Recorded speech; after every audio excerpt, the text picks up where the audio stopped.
The equipment that we provide serves so many purposes, from mundane civilian application to, military warfighting capabilities.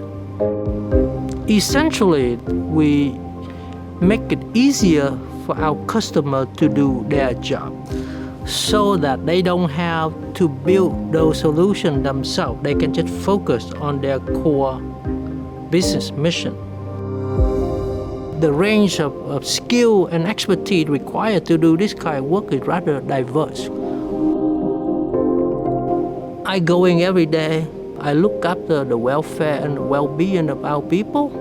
I want them to know that while they are hard at work, someone is looking out for them, someone is watching their back for them. Back in 1996 when I started out, we were in the basement with a few guys, We have seen significant growth in the last few years. And on an average, we ship a few 100,000 units a year. I love challenges. Now, the challenge can be self-imposed or someone else imposes on you.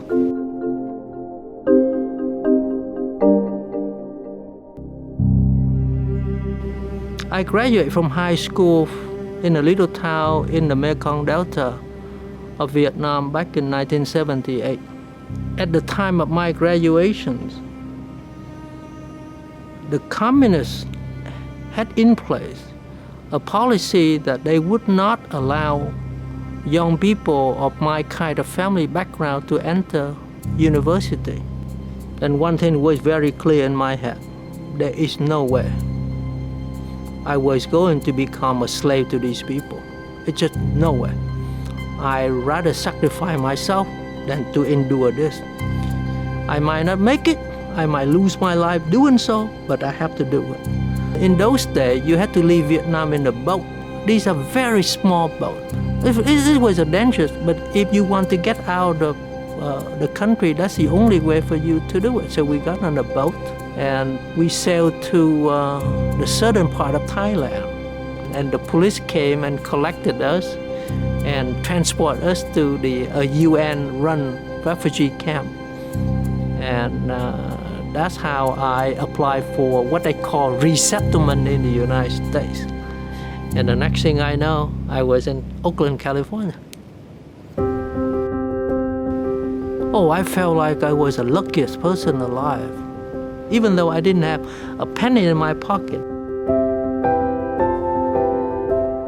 But I had faith. From what I heard, I had faith. I had faith in my new land, and I never looked back. From that moment on, even though I didn't speak the language, I don't know the people, I don't understand how the government works, but I know this is home. So I enrolled myself at City College of San Francisco and tried to maintain good grades, so I got admitted to Berkeley. And by the time I finished in 1985, the compatible industry was really taking off. And the next thing I know, I moved to Virginia and I went to work for a startup.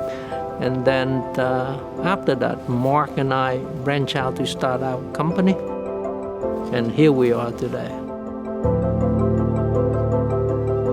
Every time we face a large challenge, a particularly difficult one, in my head, I always imagine thinking of a carp swimming upstream, and then he get to a waterfall. Whether you're strong enough, you bold enough, you daring enough to make a leap over the waterfall. And in Chinese mythology, they talk about a dragon gate at the top of the waterfall. So if you leap up and you leap through a carp, will turn into a dragon.